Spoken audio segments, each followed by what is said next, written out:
രാഹുൽ മാങ്കൂട്ടത്തിൽ കഴിഞ്ഞ ഒരാഴ്ചക്കാലമായി മലയാളികൾ ഏറെ ചർച്ച ചെയ്യുന്നൊരു പേരാണ്, വിഷയമാണ്. രാഹുലില്ലാത്ത ഒരൊറ്റ വാർത്താ ദിനം പോലും ഇപ്പോൾ കടന്നു പോകുന്നില്ല എന്നുള്ളതാണ് സത്യം. യുവ നേതാക്കൾക്കിടയിൽ ഏറ്റവും അധികം ഫാൻസും ആ രീതിയിൽ വളരെ പെട്ടെന്ന് തന്നെ ജനങ്ങൾക്കിടയിലേക്ക് ഇറങ്ങിച്ചെന്ന ഒരു നേതാവ് കൂടിയായിരുന്നു. എന്തായാലും രാഹുലിൻ്റെ രാഷ്ട്രീയ ഭാവി പോലും അസ്തമിക്കുന്നു എന്ന് കരുതേണ്ട ഒരവസ്ഥയിലേക്ക് ലൈംഗികാരോപണങ്ങൾ എത്തി നിൽക്കുകയാണ്. റിനിയാൻ്റെ എന്ന യുവ മാധ്യമപ്രവർത്തകയും നടിയുമൊക്കെ ആയിട്ടുള്ള അവരുടെ ഒരു ഈ ചാറ്റ് ഹിസ്റ്ററിയൊക്കെ പുറത്തുവിട്ടതിന് ശേഷം മാലപ്പടക്കത്തിനും തിരികൊളുത്തിയ പോലെ ഒന്നിനു പിന്നാലെ ഒന്നായി ആരോപണങ്ങൾ രാഹുലിന് ചുറ്റും കൂടിയിരിക്കുകയാണ്.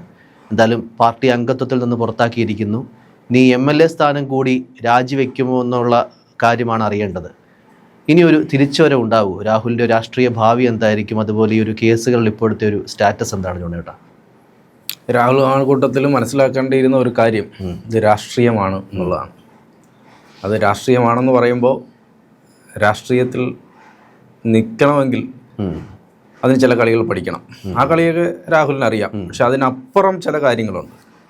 നമുക്കൊരു വീഴ്ച വരുന്ന സമയത്ത്, അതായത് ഏത് നിമിഷവും നമ്മളെ താഴോട്ട് പിടിച്ചു വലിക്കാൻ പുറത്ത് നമ്മുടെ രാഷ്ട്രീയ എതിരാളി മാത്രം അല്ല, പുറത്ത് നിൽക്കുന്ന ആളുകൾ മാത്രമല്ല, നമ്മുടെ കൂടെയുള്ള ആളുകളും ശ്രമിച്ചുകൊണ്ടേയിരിക്കും. അപ്പോൾ നമ്മൾ വളരെ സൂക്ഷ്മമായിട്ട് നമ്മുടെ രാഷ്ട്രീയ ജീവിതത്തെ മുന്നോട്ട് കൊണ്ടുപോകണം. അപ്പോൾ ആ സൂക്ഷ്മത രാഹുൽ മാങ്കൂട്ടത്തിന് ഇല്ലാതെ പോയി. അതിന് വീഴ്ച പറ്റി. അപ്പം അത് മാത്രമല്ല, ഈ രാഷ്ട്രീയക്കാരൻ മാത്രമല്ല, വേറെ ഏതൊരു വ്യക്തിയായാലും അയാളുടെ ജീവിതത്തിൽ ഒരു വീഴ്ച സംഭവിക്കുന്നു എന്ന് ആളുകൾക്ക് മനസ്സിലാകുന്ന സമയത്താണ് നമ്മളോടൊപ്പം നിൽക്കുന്ന ആളുകൾ പോലും പെട്ടെന്ന് നമുക്കെതിരായി മാറും. കാരണം അയാൾ താണ്ടെ വീഴാൻ പോവുകയാണ്, ഇനിയിപ്പോൾ അയാളുടെ കൂടെ നിന്നിട്ട് കാര്യമില്ല. അപ്പോൾ പിന്നെ അയാൾ പണ്ട് പറഞ്ഞ കാര്യങ്ങളും അയാൾ സംസാരിച്ച കാര്യങ്ങളും അയാൾക്കെതിരായി പറയാൻ തുടങ്ങുന്ന ചില കാര്യങ്ങളുമൊക്കെ അവർ തപ്പിപ്പിടിച്ചുകൊണ്ട് വന്ന് നാട്ടുകാരുടെ മുമ്പിലേക്ക് കൊണ്ടുവരും. രാഹുൽ മാങ്കൂട്ടത്തിൽ വളരെ പെട്ടെന്ന് ഉദിച്ചുയർന്ന ഒരു താരമാണ്. അദ്ദേഹം പോസ്റ്റർ ഒട്ടിച്ചോ അല്ലെങ്കിൽ തെരുവിൽ മുദ്രാവാക്യം വിളിച്ചോ അടികൊണ്ടോ അങ്ങനെ നേതാവായ ഒരാളല്ല. അദ്ദേഹം ചാനൽ ചർച്ചകളിൽ വന്നിട്ട് എതിരാളികളുടെ വായടപ്പിക്കുന്ന തരത്തിൽ രസകരമായി അവതരിപ്പിക്കുക. കാരണം ഒരാൾക്ക് പെട്ടെന്ന് മറുപടി പറയാൻ പറ്റാത്ത തരത്തിലുള്ള ചോദ്യങ്ങൾ ഉന്നയിക്കുകയൊക്കെ ചെയ്തിട്ട് അദ്ദേഹം പെട്ടെന്ന് താരമായി മാറുക. രാഹുൽ പറയുന്ന കോട്ടുകളൊക്കെ കട്ട് ചെയ്ത് റീലാക്കി കഴിഞ്ഞാൽ മില്യൺ കണക്കിന് വ്യൂസ് പോകുന്ന ഒരു സമയം കൂടി ഉണ്ടായിരുന്നു സമയത്ത്. അതെ. അപ്പോൾ ആ രാഹുൽ മാങ്കൂട്ടത്തിൽ വളരെ പെട്ടെന്ന് യൂത്ത് കോൺഗ്രസിൻ്റെ സംസ്ഥാന അധ്യക്ഷനാകുന്നു. അതിനുശേഷം പാലക്കാട് ഉപതെരഞ്ഞെടുപ്പ് വരുന്നു. ആ തിരഞ്ഞെടുപ്പിലേക്ക് ഷാഫി പറമ്പിൽ നിർബന്ധം പിടിക്കുന്നു, രാഹുൽ മാങ്കൂട്ടത്തിൽ തന്നെ മത്സരിക്കണം എന്ന് നിർബന്ധം പിടിക്കുന്നു. അവിടെ തുടക്കത്തിൽ ചില പൊട്ടലും ചീറ്റലും ഒക്കെ ഉണ്ടായി. പാലക്കാട് ഉള്ള ആൾ തന്നെ സ്ഥാനാർത്ഥിയാകണമെന്ന് പറഞ്ഞിട്ട് അവർ പൊട്ടലും ചീറ്റലും ഒക്കെ ഉണ്ടായെങ്കിലും അതൊക്കെ വകവയ്ക്കാതെ അവിടെ പാലക്കാട് രാഹുൽ മാങ്കൂട്ടത്തിൽ വരുന്നു. നല്ല ഭൂരിപക്ഷത്തിൽ രാഹുൽ മാങ്കൂട്ടത്തിൽ വിജയിക്കുന്നു. ആരെയാണ് തോൽപ്പിച്ചതെന്നുള്ളതും അതെ അതെ അവിടെ കടുത്ത പോരാട്ടമായിരുന്നു. ആ പോരാട്ടത്തിൽ നല്ല ഭൂരിപക്ഷത്തിലാണ് രാഹുൽ മാങ്കൂട്ടത്തിൽ വിജയിക്കുന്നത്. അങ്ങനെ MLA ആയി. അത് കഴിഞ്ഞ് നിലമ്പൂർ ബൈ ഇലക്ഷൻ വന്ന സമയത്ത് അദ്ദേഹം ഒറ്റയ്ക്ക് പോയി PV അൻവറിനെ പാതിരാത്രി കാണാൻ പോകുന്നു.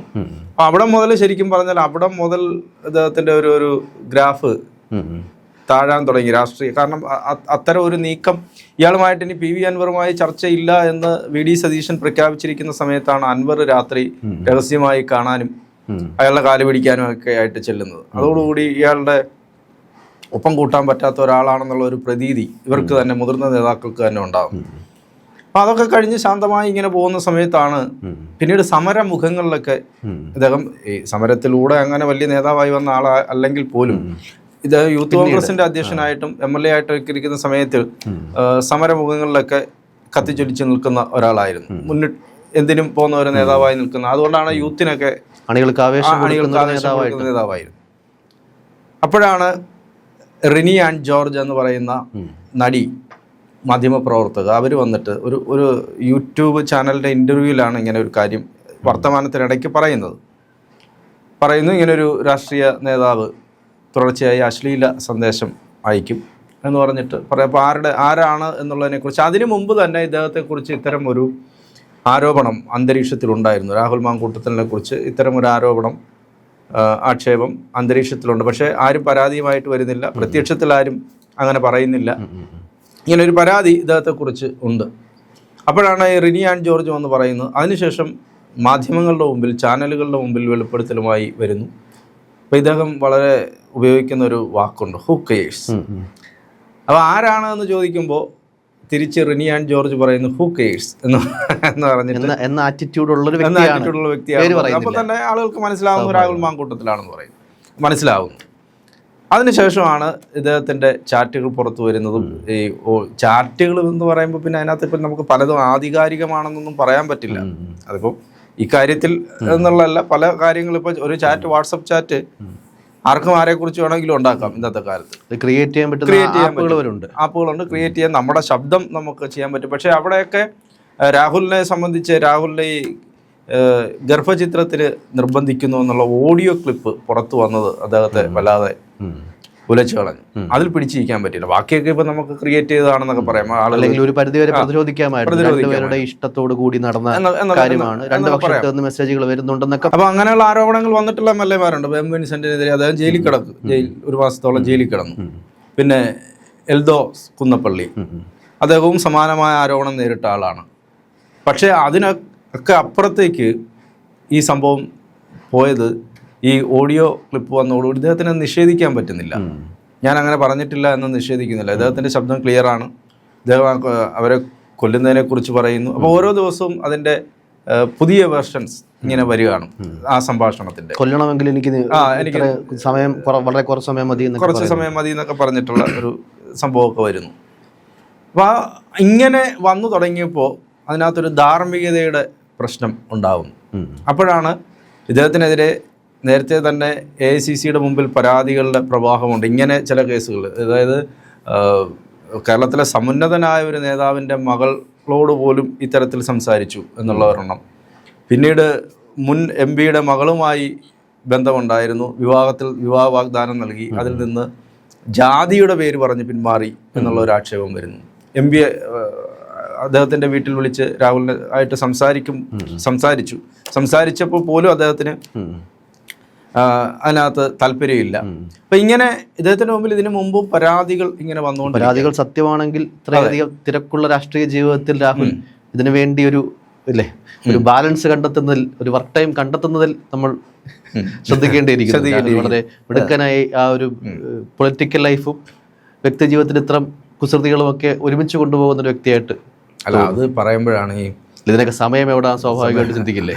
തിരക്കേറിയ ഒരു മനുഷ്യന്, രാഷ്ട്രീയ പ്രവർത്തകന് ഇത്രത്തോളം കേസുകൾ, അലിഗേഷൻ ഉണ്ടാവാൻ വേണ്ടിയിട്ട് എങ്ങനെയാണ് സമയം കിട്ടുക എന്നുള്ളത് ഒരു അത്ഭുതമാണ്. അല്ല, അതിൽ മറ്റൊരു കാര്യം, ഈ ഒരു സുന്ദരനായ ചെറുപ്പക്കാരൻ, അപ്പോൾ അതുമാത്രമല്ല ഒരു സെലിബ്രിറ്റി സ്റ്റാറ്റസ് ഉള്ള രാഷ്ട്രീയക്കാരൻ, അതിപ്പോൾ ഏത് തരത്തിലുള്ള ആളായാലും സെലിബ്രിറ്റി സ്റ്റാറ്റസ് ഉള്ള ആളുകൾ, ആ ആളുകളുടെ അടുത്തേക്ക് നമ്മൾ പറയുന്നതിൽ വേറൊന്നും തോന്നണ്ട, ആരാധനയോടെ വന്ന് സമീപിക്കുന്ന ആൾക്കാരുണ്ട്, സ്ത്രീകളുണ്ട്, ആരാധന കൊണ്ടുവരുന്ന ആളുകളുണ്ട്. അപ്പോൾ അങ്ങനെ വരുമ്പോൾ പോലും അവരെ നമ്മൾ നിർത്തേണ്ട എവിടെയാണ് എന്നുള്ള ഒരു ഡിസ്റ്റൻസ് അത് നമുക്കുണ്ടാകണം. ഈ വരുന്ന മുഴുവൻ ആളുകളെയും അക്കോമഡേറ്റ് ചെയ്യുകയും അവർക്ക് മറുപടി കൊടുക്കുകയും മെസ്സേജ് അയക്കുകയും, മെസ്സേജ് അയച്ചിട്ട് ഉടനെ 5 സ്റ്റാർ ഹോട്ടലിലേക്ക് ക്ഷണിക്കുകയൊക്കെ ചെയ്യുമ്പോൾ അത് വലിയ കുഴപ്പം ചെയ്യും.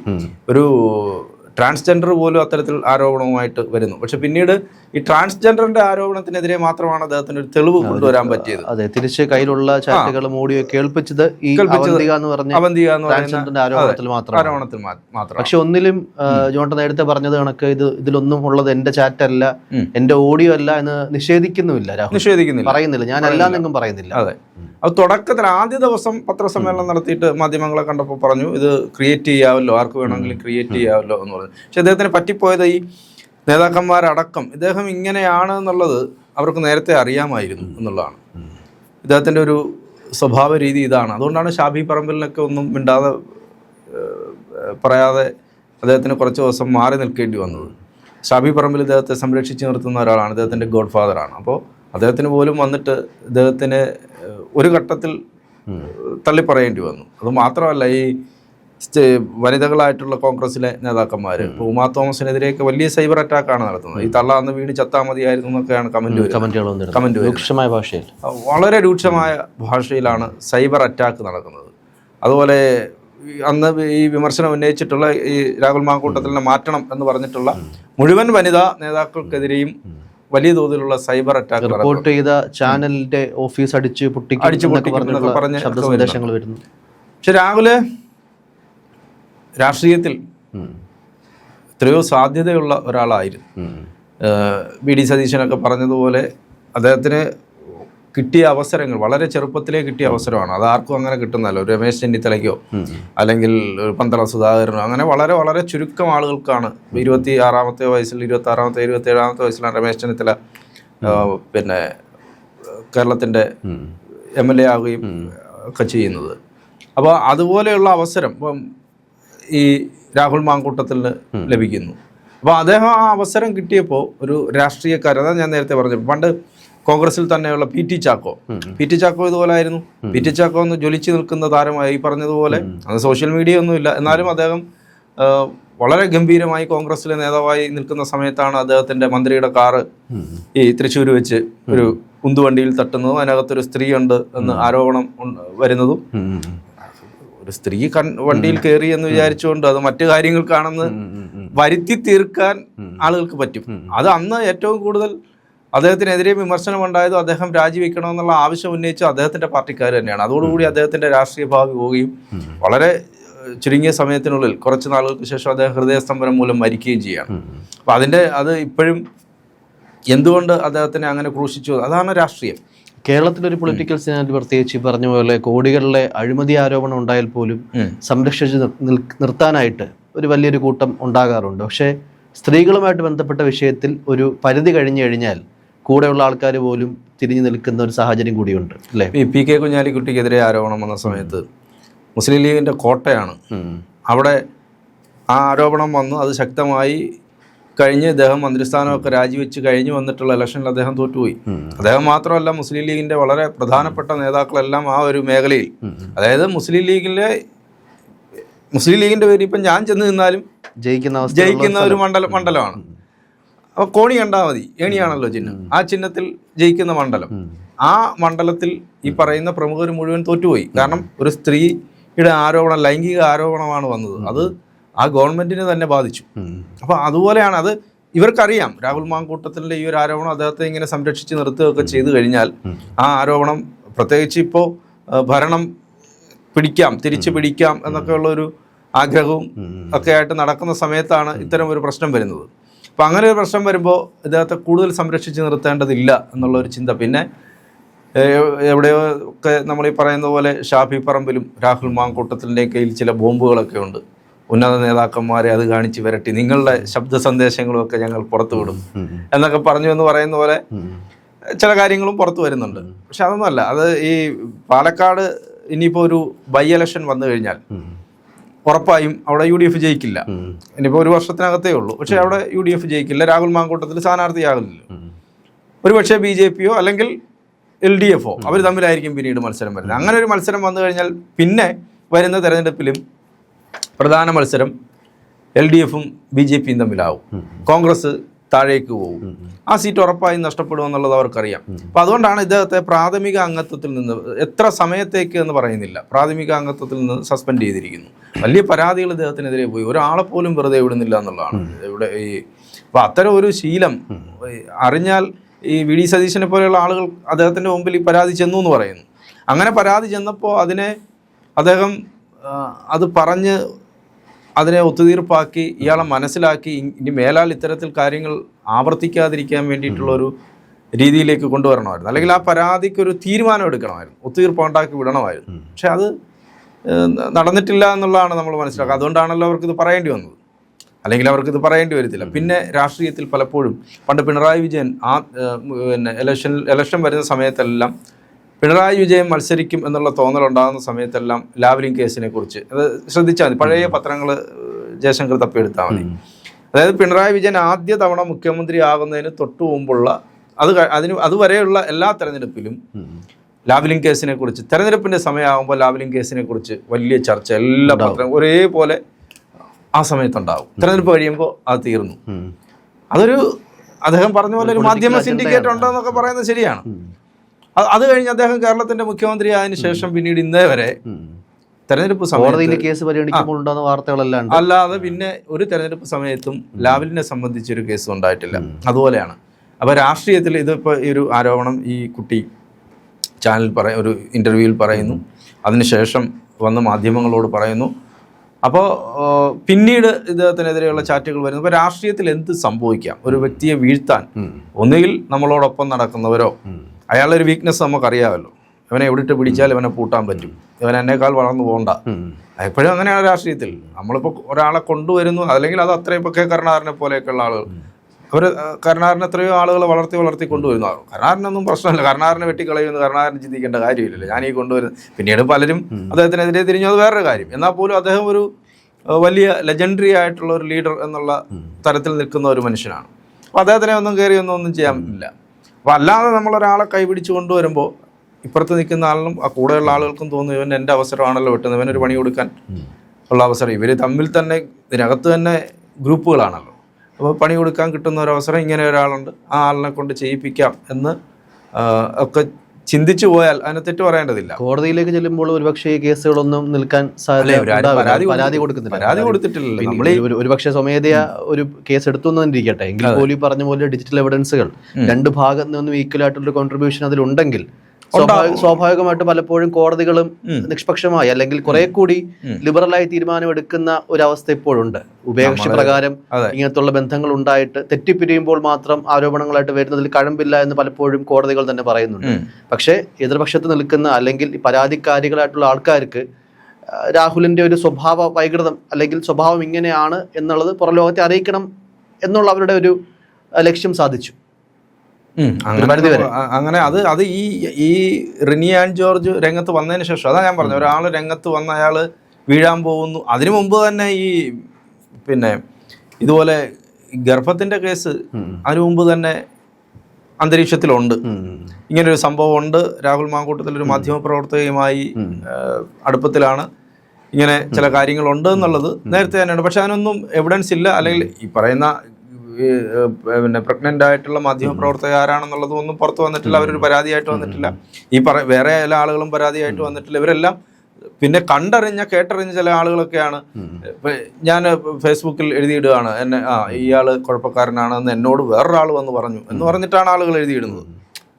എന്നോട് വന്ന് പറഞ്ഞു. ഇപ്പോൾ അഖിൽമാരാർ പോലും പറഞ്ഞില്ലേ, ഇന്ന് പോസ്റ്റ് ഉണ്ട്, അഖിൽമാരാറിൻ്റെ പോസ്റ്റ് ഉണ്ട്, രാഹുൽ മാങ്കൂട്ടത്തിൽ വലിയ കുഴപ്പക്കാരനാണ് എന്നുള്ളത് അദ്ദേഹത്തോട് ചില ആളുകൾ ഇങ്ങനെയൊക്കെയുള്ള മെസ്സേജ് അയക്കുന്നു എന്നുള്ളത് പലരും വന്ന് പറയുന്നുണ്ടായിരുന്നു എന്ന് പറയുന്നുണ്ട്. അപ്പം അങ്ങനെ വന്ന ആളുകൾ പറയുന്നുണ്ട് എന്നുള്ളതല്ലാതെ പിന്നെ ഈ ചാറ്റുകൾ അത് പ്രത്യക്ഷപ്പെടുന്നു, അങ്ങനെ വരുന്നു എന്നുള്ളതല്ലാതെ നേരിട്ട് രംഗത്താരും വരുന്നില്ല. ഈ രാഹുൽ മാങ്കൂട്ടത്തിനെ സംബന്ധിച്ച് നമ്മളൊരു കാര്യം കൂടെ പറയാം. അദ്ദേഹത്തിൻ്റെ രാഷ്ട്രീയ ഭാവി ജയശങ്കർ ചോദിച്ച പോലെ അത് ഏകദേശം അസ്തമിച്ചു എന്ന് തന്നെ നമുക്ക് പറയേണ്ടി വരും. കാരണം ഇനി അദ്ദേഹത്തിന് കോൺഗ്രസിലേക്ക് ഇത്തരം ഒരു ആരോപണം ഇങ്ങനെ, അല്ലെങ്കിൽ ഇതെല്ലാം അദ്ദേഹം ഇത് തെറ്റാണ് എന്ന് തെളിയിക്കണം. തെറ്റാണ് ഇത് പലപ്പോഴും അങ്ങനെ ഉണ്ടല്ലോ. ഉമ്മൻചാണ്ടിയുടെ കാര്യത്തിൽ സരിത വളരെ കടുത്ത ആരോപണം ഉന്നയിച്ചു. പക്ഷെ പിന്നീട് അത് തെറ്റാണ്, അദ്ദേഹത്തെ കുറുക്കാൻ വേണ്ടിയിട്ടാണ് ചെയ്തതെന്നുള്ളത് മനസ്സിലാക്കുകയും ആളുകൾക്ക് അദ്ദേഹം മരിച്ചപ്പോൾ പോലും നമുക്ക് അദ്ദേഹത്തോട് ഇഷ്ടമാണ്, അദ്ദേഹം ചെയ്ത കാര്യങ്ങളൊക്കെ ഉണ്ടെങ്കിൽ പോലും അതിനപ്പുറത്തേക്ക് ഈ മനുഷ്യനെ ഇങ്ങനെ ഒരു സ്ത്രീ വന്ന് കൊടുക്കാൻ നോക്കിയല്ലോ. കോടതി വിധികൾക്കും വലിയൊരു പ്രാധാന്യമുണ്ട്. നമ്മൾ ഈ പറഞ്ഞ പോലെ പരാതികൾ ഇല്ലാത്തടത്തോളം കാലം ഈ കേസുകളെല്ലാം ഫാബ്രിക്കേറ്റഡ് ആയിരുന്നോ അല്ലെങ്കിൽ നിജസ്ഥിതി നമുക്ക് അറിയാനുള്ള ഒരു അവസരം കൂടി നഷ്ടപ്പെടുകയാണ്. അതുകൊണ്ട് തന്നെ ഈ പാർട്ടിയിലേക്ക് വീണ്ടും ഇദ്ദേഹത്തെ എടുക്കാനായിട്ട് താല്പര്യം കാണിക്കുന്ന ഒരു അവസ്ഥ ഇനി ഉണ്ടാവും. കാരണം ഇദ്ദേഹം MLA എന്നുള്ള നിലയിൽ പാലക്കാട് പോകണമെങ്കിൽ പാർട്ടിയിൽ അദ്ദേഹം ഇല്ലല്ലോ. പാർട്ടിയിൽ നിന്ന് അദ്ദേഹത്തെ സസ്പെൻഡ് ചെയ്തു. ഇപ്പോൾ സെപ്റ്റംബർ 15-ാം തീയതി നിയമസഭ തുടങ്ങുകയാണ്. അവിടെ അദ്ദേഹത്തിന് പ്രതിപക്ഷത്തിന്റെ പിന്നെ റോയിൽ ഇരിക്കാൻ പറ്റില്ല. അതായത് ഒറ്റയ്ക്ക് മാറിയിരിക്കേണ്ടി വരും. കാരണം കോൺഗ്രസിന്റെ UDF-ന്റെ പാർലമെന്ററി പാർട്ടിയുടെ അംഗമല്ല അദ്ദേഹം വേറെ മാറി സ്വതന്ത്ര MLA ആയിട്ട് അവിടെ ഇരിക്കേണ്ടി വരും. രണ്ടാമത് പാലക്കാട് ചെന്നിറങ്ങിയാൽ CPM-ഉം BJP-യും സ്വാഭാവികമായി പ്രതിഷേധം ഉണ്ടാവും. പിന്നെ അപ്പൊ പ്രതിഷേധക്കാരെ തടയാൻ ആര് വരും? ആരാണ് വരാന്ന്? കോൺഗ്രസ്സുകാർ വരുമോ? ഈ പ്രത്യക്ഷത്തിൽ ആരും വരില്ല. സൈബർ അറ്റാക്ക് നടത്താൻ ആളുകൾ ഉണ്ടാവും. അതിപ്പം നമുക്ക് ഒരു ഫോൺ എടുത്ത് വെച്ചിട്ട് നമുക്ക് എഴുതാം. പക്ഷെ നേരിട്ട് വന്നിട്ട് ഞങ്ങൾ രാഹുലിനൊപ്പമാണെന്ന് പറയാൻ ആരാണ് തയ്യാറാകുന്നത്? അങ്ങനെ ആരും തയ്യാറായിട്ടില്ല ഇതുവരെ. അപ്പൊ അവിടെ പ്രതിഷേധം ഉണ്ടാകുമ്പോൾ തടയാൻ ഒരു കോൺഗ്രസ്സുകാരനും വരില്ല. അദ്ദേഹത്തിനോടൊപ്പം നിൽക്കാൻ ഇപ്പോൾ അദ്ദേഹത്തിന്റെ അടൂരിൽ വീട്ടിൽ കുറച്ച് പേരുണ്ടെന്നുള്ളതല്ലാതെ പിന്നീട് അദ്ദേഹത്തിനൊപ്പം നിൽക്കാൻ ആരും വരില്ല. സ്വാഭാവികമായിട്ടും ഇത് ഈ പറഞ്ഞിരിക്കുന്ന ആരോപണങ്ങളെല്ലാം അല്ലെ ഈ മാധ്യമപ്രവർത്തകർ ഉൾപ്പെടെയുള്ള ആളുകളെല്ലാം വന്നിട്ട് ഇങ്ങനെയുള്ള സംഭവങ്ങളെക്കുറിച്ചൊരു വ്യക്തത വരുത്തുകയും അത് ഞങ്ങൾ ഉഭയസമ്മതപ്രകാരമായിരുന്നു എന്ന് പറയുകയും പിന്നീട് വരുന്ന ഈ നമ്മൾ കാണുകയും കേൾക്കുകയും ഒക്കെ ചെയ്തിട്ടുള്ള ചാറ്റുകളെല്ലാം അത് ഫാബ്രിക്കേറ്റഡ് ആയിരുന്നു എന്ന് തെളിയുകയും ചെയ്താൽ മാത്രമേ അദ്ദേഹത്തിന് ഇനിയൊരു രാഷ്ട്രീയ ഭാവിയുള്ളൂ. അല്ലെങ്കിൽ അദ്ദേഹത്തെ പോലെ ഇത്രയും സ്വാധീനമുള്ള, അതുകൊണ്ടാണ് ഉമാ തോമസിനൊക്കെ വന്നിട്ട് ആളുകൾ പറയാം നിങ്ങൾക്ക് വേണ്ടി കഷ്ടപ്പെട്ടത് രാഹുലാണെന്നൊക്കെ പറഞ്ഞിട്ടാണ് തെറി വിളിക്കുന്നത്. നിങ്ങൾ പി.ടി. തോമസിൻ്റെ ഭാര്യ ആയതുകൊണ്ട് മാത്രമാണ് MLA ആയത്, രാഹുലിനെ പോലുള്ള ആളുകൾ നന്ദി വേണം എന്നൊക്കെ പറഞ്ഞിട്ടാണ് തെറി. അപ്പോൾ പാർട്ടിയുടെ ഒരു തീരുമാനം എന്ന് പറയുന്നത് ഇത്തരത്തിലാണ്. ഇദ്ദേഹത്തെ കുറച്ചുകൂടെ കഴിയുമ്പോഴത്തേക്ക് MLA സ്ഥാനത്ത് നിന്ന് മാറ്റണം. കാരണം ഒരാൾ, അതാ ഞാൻ പറഞ്ഞു, ഇത്തരം ഒരു കേസുള്ള ഒരാളിനെ കൊണ്ടു കിടന്നാലുള്ള കുഴപ്പം, അത് ഇനി വരുന്ന 2 പ്രധാനപ്പെട്ട തെരഞ്ഞെടുപ്പുകൾ, തദ്ദേശ സ്വയംഭരണ തെരഞ്ഞെടുപ്പ്, പിന്നീട് നിയമസഭാ തെരഞ്ഞെടുപ്പ് വരുന്നു. ആ ഇലക്ഷനിൽ അവർക്ക് തിരിച്ച് UDF-ന് അധികാരത്തിൽ വരാം എന്ന് ഉറച്ചു വിശ്വസിക്കുന്ന ഒരു ഘട്ടത്തിൽ പാർട്ടിയെ കുഴപ്പത്തിലാക്കിയ ഒരാൾ, പിന്നെ സൈബർ ഇടങ്ങളിൽ ഇദ്ദേഹത്തിന് വലിയ പിന്തുണയൊക്കെ ആയിട്ട് ആളുകൾ വരുന്നുണ്ടെങ്കിൽ പോലും അത് വലിയൊരു UDF-നെ സംബന്ധിച്ച് വലിയൊരു ആഘാതമാണത്. നമ്മൾ എന്തൊക്കെ പറഞ്ഞാലും ഇത്തരം ഒരു ആരോപണം വരുമ്പോൾ പ്രത്യേകിച്ച് സ്ത്രീകൾ വോട്ട് ചെയ്യാൻ മടിക്കും. അപ്പോൾ ഇദ്ദേഹത്തെ കൂടെ ഇദ്ദേഹത്തിന് ഇനിയിപ്പോൾ പാലക്കാട് മത്സരിക്കാൻ പറ്റില്ല. ഇനി ഞാനീ പറഞ്ഞതുപോലെ ഇദ്ദേഹം ഈ ആരോപണങ്ങളെല്ലാം തെറ്റാണ് എന്ന് തെളിയിക്കുകയും, ഇപ്പോൾ കരുണാകരനെതിരെ ചാരക്കേസ് വന്നു. ആ ചാരക്കേസ് വന്നത് ആ സമയത്തിന് അദ്ദേഹത്തിന് സ്വാതന്ത്ര്യ സമരത്തിൽ ഉൾപ്പെടെ പങ്കെടുത്ത കോൺഗ്രസിൻ്റെ ഒരു നേതാവാണ്. ഒരു കാലത്ത് കോൺഗ്രസ് ഒന്നുമല്ലാതെ കേരളത്തിൽ പോയ സമയത്ത് 9 MLA-മാരുമായി അവിടെ നിന്ന് കോൺഗ്രസിനെ തിരിച്ചു കൊണ്ടുവന്ന കെ കരുണാകരൻ. അങ്ങനെയാണ് അദ്ദേഹത്തിന് ലീഡർ എന്നുള്ള പേര് വീഴുന്നത്. ആ പേരാണ് പിന്നീട് അദ്ദേഹത്തിന് എക്കാലവും ലീഡർ എന്ന് വിളിച്ചത്. അത്രയും തന്ത്രശാലിയായ ഒരു നേതാവായിരുന്നു. അദ്ദേഹത്തെ പോലും അവസാന ഘട്ടം, അതാ പറഞ്ഞത്, കോൺഗ്രസിൻ്റെ ഒരു രാഷ്ട്രീയം എന്ന് പറഞ്ഞാൽ എപ്പോഴും ഇങ്ങനെയാണ്. അദ്ദേഹത്തെ പോലും അവസാന ഘട്ടത്തിൽ പിന്നിൽ നിന്ന് അദ്ദേഹത്തെ കുത്തി. അദ്ദേഹം രാജിവെച്ചതും അങ്ങനെയാണ്, പിന്നിൽ നിന്ന് കുത്തി എന്ന് പറഞ്ഞിട്ട് ഒരു പ്രസംഗമുണ്ട് അദ്ദേഹത്തിൻ്റെ. അങ്ങനെ പ്രസംഗിച്ചുകൊണ്ടാണ് അദ്ദേഹം രാജിവെക്കുന്നത്. അപ്പോൾ അവർ ചാരക്കേസിൽ കുടുക്കി, അദ്ദേഹത്തിന് രാജിവെക്കേണ്ടി വന്നു. അപ്പോൾ ആ സമയത്ത് ചില ആളുകൾ ഈ മനുഷ്യൻ വളരെ അത് ആ സമയത്തും വിശ്വസിച്ചിട്ടില്ല. പക്ഷേ ഇതിങ്ങനെ ഫാബ്രിക്കേറ്റഡ് ആയിട്ടുള്ള ഒരു സാധനം ഇങ്ങനെ വരികയാണ്, കഥകൾ വരുന്നു, ഇക്കിളി കഥകൾ വരുന്നു, ചാരക്കേസിൽ മുഖ്യമന്ത്രിക്ക് പങ്കുണ്ട് എന്നുള്ള തരത്തിലേക്കുള്ള വാർത്തകൾ വരുന്നു. അദ്ദേഹത്തിന്റെ മാധ്യമങ്ങൾ അന്ന് ഈ പറഞ്ഞ പോലെ സാറ്റലൈറ്റ് ചാനൽസ് കുറച്ചോ വിരലെണ്ണാവുന്നതേ ഉള്ളൂ. ബാക്കി പ്രിന്റഡ് ഇതാണല്ലോ, മാധ്യമങ്ങളാണല്ലോ. അപ്പോൾ അത് ഇങ്ങനെ വരുന്നു, കഥകൾ വരുന്നു. പിന്നീടാണ് മനസ്സിലായതൊക്കെ വ്യക്തിവൈരാഗ്യത്തിൻ്റെ പേരിൽ ഉണ്ടാക്കിയെടുത്ത ചില കഥകളും ഒക്കെയാണ്. അതിൻ്റെ പിന്നിൽ വേറെന്തൊക്കെയോ കാര്യങ്ങളാണ്. കരുണാകരൻ്റെ യാതൊരു പങ്കുമില്ല. അദ്ദേഹം എത്ര ഹൃദയവേദനയോടുകൂടിയായിരിക്കും. അദ്ദേഹം എക്കാലവും അദ്ദേഹത്തിന് രാജ്യദ്രോഹിയായ ഒരു മനുഷ്യനാണ് എന്നുള്ളൊരു പേര് കേൾക്കേണ്ടി വന്നു എന്നുള്ളത് മരണാവസാനം വരെ അദ്ദേഹത്തിന് ജീവിതാവസാനം വരെ അദ്ദേഹത്തിൻ്റെ മനസ്സിലുണ്ടല്ലോ. അപ്പോൾ അതുപോലെയാണ് രാഷ്ട്രീയം. അപ്പോൾ ഒരാളെ ഈ രാഷ്ട്രീയത്തിൽ ഉയർന്നു വരുന്ന ഒരാളെ തട്ടാൻ കിട്ടിയ ഇത്രയും ജനകീയനായ ഉമ്മൻചാണ്ടി പോലും സരിത നായർ എന്ന് പറഞ്ഞ് ഒരു കേസിൻ്റെ പിന്നാലെ അദ്ദേഹത്തിന് കുടുങ്ങേണ്ടി വന്നു. അപ്പോൾ അതുകൊണ്ട് രാഷ്ട്രീയത്തിൽ എപ്പോഴും ഇത്തരം കാര്യങ്ങളിൽ ഒരു അതിർവരമ്പ്, സ്ത്രീകളുമായി ഇടപെടുമ്പോൾ പോലും ഇതിനൊക്കെ ചില അതിർവരമ്പുകൾ കാത്തു സൂക്ഷിക്കും. പ്രത്യേകിച്ച് ചെറുപ്പക്കാരായിട്ടുള്ള രാഷ്ട്രീയ നേതാക്കന്മാർ, ജനപ്രതിനിധികൾ, അവരൊക്കെ ഇത്തരം കാര്യങ്ങൾ ഈ സോഷ്യൽ മീഡിയയുടെ കാലത്ത് ഇതൊക്കെ ഡിജിറ്റൽ തെളിവുകളുമാണ്. അതുകൂടെ നമ്മൾ മനസ്സിലാക്കണം. ഇദ്ദേഹം പക്ഷേ ഭയങ്കര ചൈൽഡിഷായിട്ട് അദ്ദേഹത്തിൻ്റെ സ്ഥാനത്തെക്കുറിച്ചുള്ള ബോധമില്ലാതെ, അദ്ദേഹം യൂത്ത് കോൺഗ്രസിൻ്റെ അധ്യക്ഷനാണ്, അതുപോലെ തന്നെ MLA ആയി ഇപ്പം കുറച്ച് നാളായതേ ഉള്ളൂ. അപ്പോൾ ആ ഇരിക്കുന്ന പൊസിഷനെ കുറിച്ച് പോലും ഒരു ചിന്തയില്ലാതെ ഒരു കോഴി എങ്ങനെയാണോ അപ്പോൾ ഈ കോഴിത്തരങ്ങളൊക്കെ ആയിട്ട് അങ്ങ് ഇറങ്ങി എന്നുള്ളതാണ് നമുക്ക് മനസ്സിലാക്കാൻ പറ്റുന്നത്. രാഹുലിൻ്റെ ഇപ്പോഴത്തെ കേസ് കോൺഗ്രസിൻ്റെയും മറ്റ് യുവ നേതാക്കന്മാർക്കൊക്കെ ഒരു പാഠമായിരിക്കട്ടെ. അത് മാത്രമല്ല, ഇദ്ദേഹത്തിനെതിരെ ഒരുപാട് പരാതികൾ പാർട്ടിക്കുള്ളിൽ നിന്ന് തന്നെ നേരത്തെ തന്നെ ഉണ്ട്. ഇദ്ദേഹത്തിൻ്റെ ഇത്തരം ചില സന്ദേശമയപ്പും മെസ്സേജ് അയപ്പും ഒക്കെ ഉണ്ട് എന്നുള്ളത് നേരത്തെ തന്നെ പരാതികൾ പോയിട്ടുണ്ട്. അതൊക്കെ പിന്നെ പാർട്ടിക്കകത്ത് അവർ ചർച്ച ചെയ്യുകയും പുറത്തു വിടാതെയൊക്കെ വെച്ചിരുന്നാൽ, അപ്പോഴാണ് ഇങ്ങനെ ഒരു ആൾ രംഗത്ത് വരികയും ഇതെല്ലാം കയ്യിലുള്ളവൻ അന്നേരം ഇതെല്ലാം പുറത്തു വിടുമല്ലോ. ഈ ചാറ്റൊക്കെ വേറെ ആളുകളുടെ കയ്യിലൊക്കെ കാണുമല്ലോ. അപ്പോൾ അതെല്ലാം പുറത്തു വിടും. അപ്പോൾ എന്തായാലും അദ്ദേഹത്തിൻ്റെ ഒരു വലിയ ഉദിച്ചുയർന്നു വന്ന രാഹുൽ മാങ്കൂട്ടത്തിൽ ഇനിയിപ്പോൾ അദ്ദേഹത്തിൻ്റെ രാഷ്ട്രീയ ഭാവി ഈ പറഞ്ഞതുപോലെ ഈ കേസുകളെല്ലാം ഫാബ്രിക്കേറ്റഡ് ആയിരുന്നു എന്നും ഈ മാധ്യമപ്രവർത്തക അതിന് രംഗത്ത് വരികയോ അല്ലെങ്കിൽ ആ രീതിയിൽ എന്തെങ്കിലും കോംപ്രമൈസ് ഉണ്ടാവുകയോ ഒക്കെ ചെയ്തു കഴിഞ്ഞാൽ മാത്രമേ അദ്ദേഹത്തിന് ഇനി അതിവിദൂര ഭാവിയിലെങ്കിലും രാഷ്ട്രീയത്തിലൊരു ഭാവിയുണ്ട് എന്ന് പറയാൻ പറ്റും. അല്ലെങ്കിൽ ഇദ്ദേഹം ഇപ്പോൾ കോൺഗ്രസ്സിലെ അംഗത്വത്തിലും ഇല്ല. ഒരുപക്ഷേ ഇദ്ദേഹത്തിന് കോൺഗ്രസ്സിൽ നിന്ന് പിന്നെ ഒരു കുഴപ്പമെന്ന് പറഞ്ഞാൽ ഇദ്ദേഹം സജീവമായി നിന്ന സമയത്ത് ഇദ്ദേഹം CPM-നെയും BJP-യും ഒരുപോലെ കടുത്ത ആക്രമണം നടത്തിയ വ്യക്തിയാണ്. അപ്പോൾ അതുകൊണ്ടുള്ള കുഴപ്പമെന്ന് പറഞ്ഞാൽ വേറൊരു പാർട്ടിയിലേക്ക് ഇദ്ദേഹത്തിന് പോകാനും പറ്റില്ല. അപ്പം ഇങ്ങനെയുള്ള ഒരാളെ പാർട്ടിയിൽ എടുക്കത്തില്ല. എന്നാൽ പോലും ഏതെങ്കിലും ഒരു സാധ്യത ഉണ്ടെങ്കിൽ പോലും അവർ കിട്ടിയ അവസരം ഇയാൾക്കെതിരെ ഇപ്പോൾ ഈ വന്ന ആരോപണം നിൽക്കുന്ന സമയത്ത് ഇവർ അയാൾക്കെതിരെയുള്ള ആക്രമണത്തിൻ്റെ മുന കൂർപ്പിക്കുകയുള്ളൂ. അല്ലാതെ ആ പാവൻ രാഹുൽ മാങ്കൂട്ടം നമ്മളൊന്നും പറഞ്ഞിട്ടില്ലല്ലോ എന്ന് ചിന്തിക്കത്തില്ല. ഇരുന്ന സമയത്തെല്ലാം പിണറായി വിജയൻ്റെ ഏറ്റവും വലിയ വിമർശകനായിരുന്നു കോൺഗ്രസ്സിൽ. വളരെ ചങ്കൂറ്റത്തോടെയൊക്കെ നിന്ന് പറഞ്ഞ ആളാണ്. അപ്പോൾ അങ്ങനെ ഒരാളെ പൂട്ടാൻ കിട്ടുന്ന ഒരു അവസരം അവരും ഉപയോഗിക്കും. പാലക്കാട് BJPക്ക് ജയിക്കാൻ കിട്ടുന്ന ഒരു അവസരം എന്നുള്ളത് കൊണ്ട് അവരും രാഹുൽ മാങ്കൂട്ടത്തിനെതിരെ രംഗത്തിറങ്ങും. അതാണ് ഇനി സംഭവിക്കാൻ പോകുന്നത്. ശരി.